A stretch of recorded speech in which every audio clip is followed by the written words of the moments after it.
Have you ever dreamt of witnessing Luke Skywalker, Ezra Bridger, Grogu, Ahsoka, Mando, Hera Syndulla, and Boba Fett in a galactic showdown with Thrawn and Moff Gideon? Well, that dream may be about to become a reality. Star Wars in 2022 served up some major stories and characters. However, in 2023, or the year of the Mandoverse as it's now been dubbed, has the potential to be the biggest yet. With the galaxy set to expand further than ever before, let's dive straight into the Mammoth live action lineup, explore the Mandoverse, and discuss some pretty big theories. Be sure to leave your thoughts on the Mandoverse in the comments. According to a recent poll I shared on this channel, The Mandalorian, according to you, is your most anticipated show of the year. This is barely a surprise, given where we left off in the epic Season 2 finale, and in Season 2.5. Okay, little guy. Returning for its third installment, Dave Filoni teased something very special for the new season by saying, "There's a lot of new adventures coming up. I can't really say anything specific, but I think the Force will be strong with this." Looking at potential story beats and character arcs for the new season, Mando and Bo-Katan look set to reignite their claim for the Darksaber, following Din's inadvertent acquisition of the weapon after defeating Moff Gideon in combat. The Mandalorian Season 3 will also see Din searching for redemption, having removed his helmet in Season 2 and revealing such truths to the armourer. This journey will no doubt be a main feature of the new series, and I'm thrilled to see that the Mandalorian culture will be explored even further in the upcoming season. In the book of Boba Fett, we saw Grogu at a crossroads, later choosing to be by Mando's side, rather than be trained in the Jedi ways by Luke Skywalker. It'll be intriguing to see if Grogu has any second thoughts, which could of course once again lead to the return of Luke Skywalker.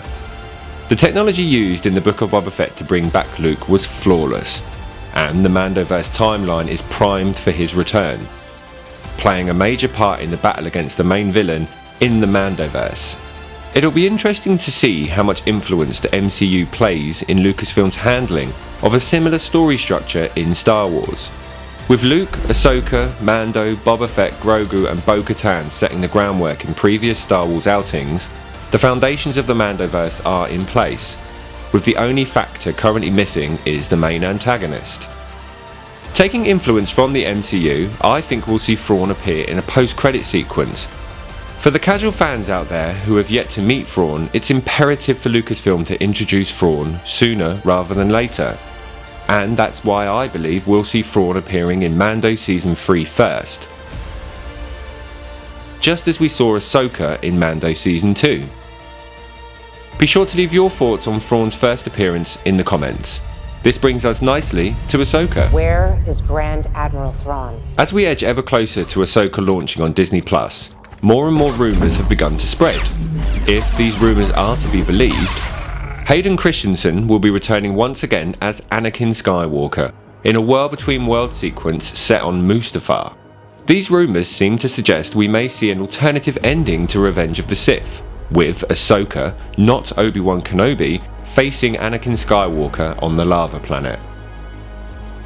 I'm not sure how I feel about this, but then again, Dave Filoni very rarely lacks the execution to his ideas. In addition, rumours suggest we may see Ahsoka at different stages of her life through the World Between Worlds, with a variety of different actresses playing Ahsoka at different stages in her life.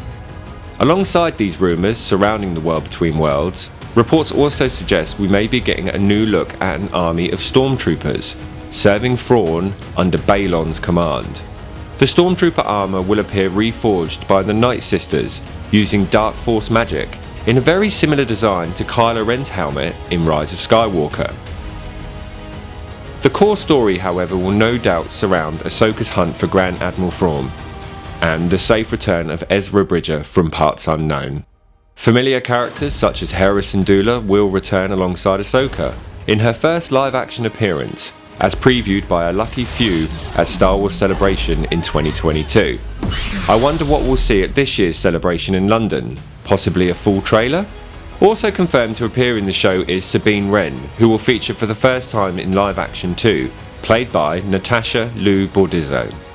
With so many galactic favourites coming together, the Mandoverse will truly begin to shine in the Ahsoka series, with Thrawn established as the greatest threat to the galaxy and possibly even with Moff Gideon by his side. Looking to stop the emerging rise of Thrawn, Ahsoka, Sabine, Ezra, Hera, Mando, Grogu and possibly even Luke, Bo-Katan, Boba Fett, Fennec Shan and many more will look to join forces in an eventual massing of the galaxy's best heroes. If this theory is to come true, we could be about to have our own endgame in Star Wars. I do, however, hope that the coming together of these characters to stop Thrawn is where the MCU comparisons finish. For me, Star Wars is at its best when stories feel small, comprised of two characters battling it out on a much larger world. So if there is to be a battleground, I'd love to simultaneously see Ahsoka facing off with a new Sith, serving under Thrawn, Mando and Bo-Katan joining forces to take out another threat, and lastly, Ezra and Luke outsmarting Thrawn. To me, the many personal battles outweigh the larger fight and hit me where Star Wars always has, on a personal and relatable level. Ahsoka and the Mandalorian look set to begin establishing the future of Star Wars. The Mandoverse will begin to take shape, central characters will be established, and the threat will loom large. There's also one more show next year which is rumoured to bring even more shape to the Mandoverse, and that's Skeleton Crew. Set in the same time frame as The Mandalorian, Skeleton Crew will finish off 2023 with what has been described as a coming-of-age story. Little is known at this stage, other than that Jude Law will appear as a teacher, with the story being similar to that of a field trip. Thin rumours have also suggested the show could be a blend of Stranger Things and The Goonies, but at this stage, all that we can likely estimate is that the story will be a continuation of the Mandoverse. Rumours have also suggested we may see an encounter with the Night Sisters, which would coincide nicely with the reforged stormtroopers in Ahsoka. The likelihood of our characters running into Ezra, Grogu or even Ahsoka seems very likely, tying together next year's live action lineup and adding the final piece to the Mandoverse puzzle. For now, though nothing can be confirmed, 2023 looks set to expand the Star Wars universe beyond its current boundaries. With so many rich stories and characters to be explored, I'm interested to hear your thoughts in the comments. Which series are you most excited for? Do you think Thrawn will be introduced in The Mandalorian Season 3, or do you think we'll have to wait for the Ahsoka series? If you haven't already, be sure to subscribe to this channel for all our Star Wars adventures, and may the Force be with you.